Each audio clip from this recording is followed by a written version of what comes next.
I'm so excited to introduce Chris from SwyftOps to talk about how to optimize your workflows for your home care business. Well, I think the first step is you have to do an internal audit of some sort to know what the pain points are. Because you're going to hear, well, let's call them complaints from people that work with you that use, oh, I can't stand them when this happens with the system, or I don't like this, I don't like that. You're going to hear those over and over and remember a few, but that's probably not the core problem that's driving that complaint. So I always advise folks to do an internal audit of their processes with their team. When you're doing scheduling, let's say, how are you doing it? How are you creating the schedule? How are you filling an open shift?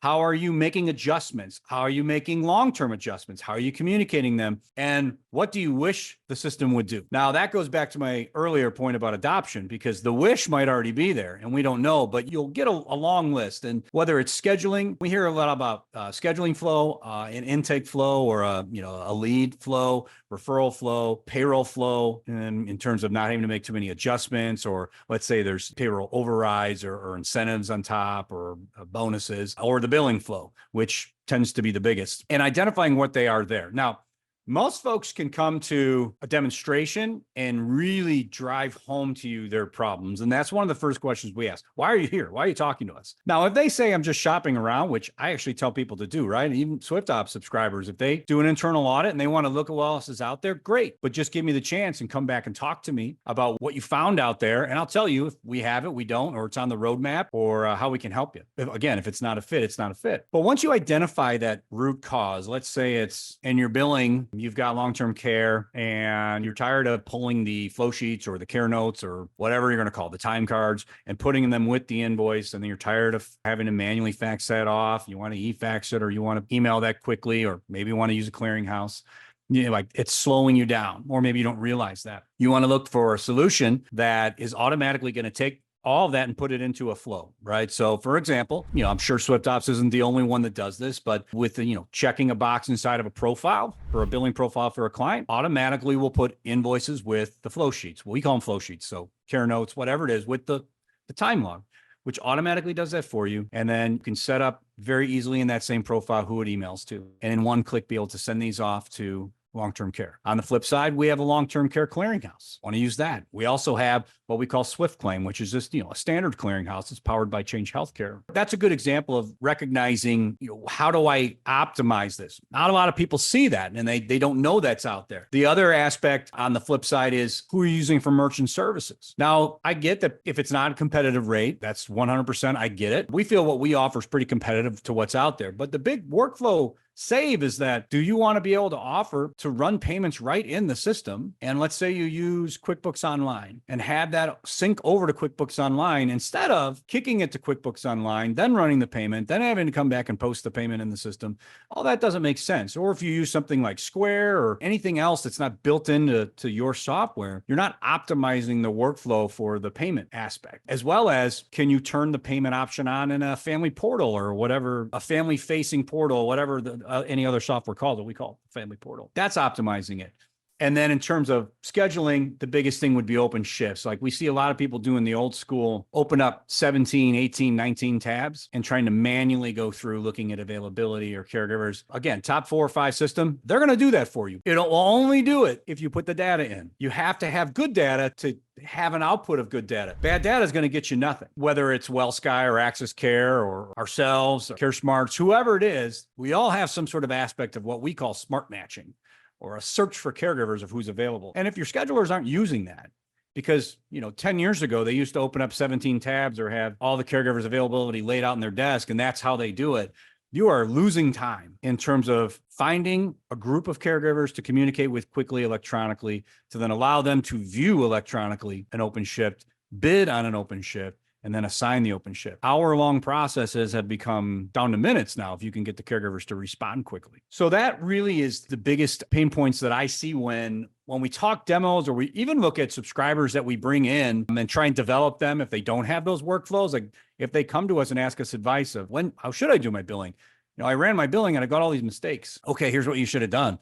We have a process where you can see all the data before you create the invoice. One page, you can see all the clock ins, all the clock outs, all the schedule times, all the billing and the pay rates, all the narrative, all the notes, everything. on one page. And it's like a Google sheet. It's a live grid. You can go in and make the adjustments you need and fix things before they go and become a mistake. Now, if you run your invoices and you have a mistake, you still can do an adjustment, but now you've probably taken 20 errors down to 2. So that's just more of the back to the partnership that you should have with your software, and you should be able to get a hold of them anytime. So if you cannot get an answer in real time from your software of how to help, I don't know what to tell you, because that should be the norm. At SwyftOps, we have 24/7 live, and it's domestic. There's no robots. We do it. We're based in Wichita, Kansas. And, 3:00 in the morning on Christmas, someone's there to try and help you through the problem and partner with, and not just give you a knowledge-based article to read. That drives me crazy. We angle our support to be truly stay on as long as you need. We don't have a timer on the wall that says they have to get off in 2.5 minutes. If they're on there for 45 minutes with you, good. We want your problem solved in one instance if possible. That support aspect is going to be huge for you to be able to optimize the workflow, because it's not going to be comfortable.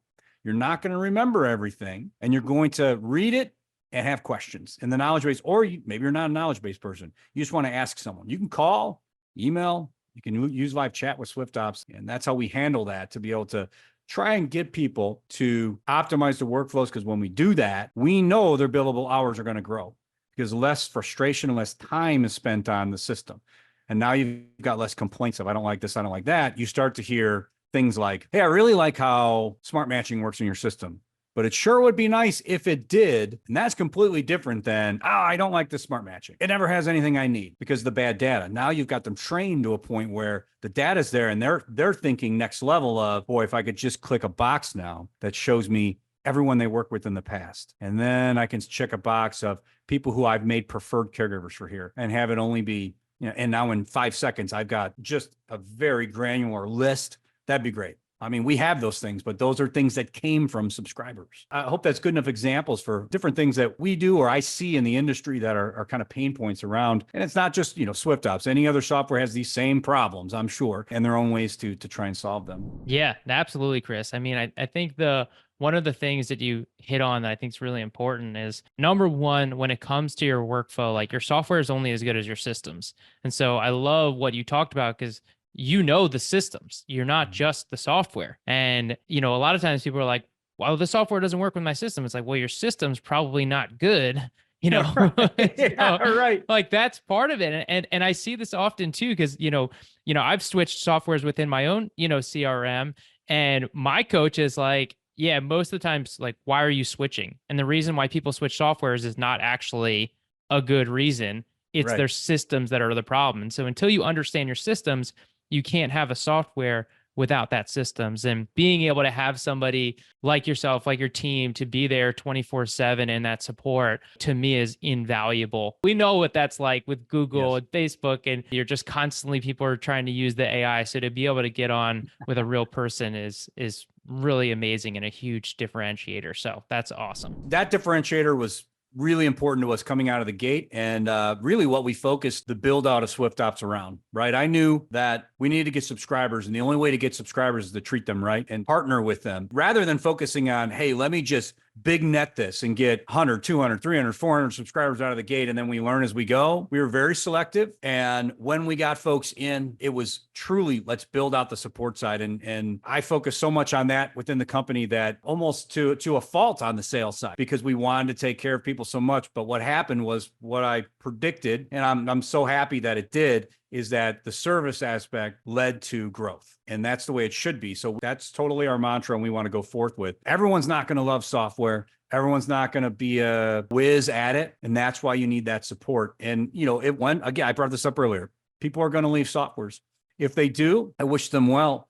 In the back of my mind, I think, geez, I've seen this person come in at 11 o'clock at night. I've seen this person come in on Sundays and ask questions. They're not going to get that support anywhere else, but it is what it is. I wish them well, but the door's always open for them to come back. That, I can't stress enough, that partnership aspect of the support. It's just so huge, especially when you're trying to change your own behavior, your system, to match the new workflow in the system. If you want to learn more about SwyftOps, just head to our website, SwyftOps.com.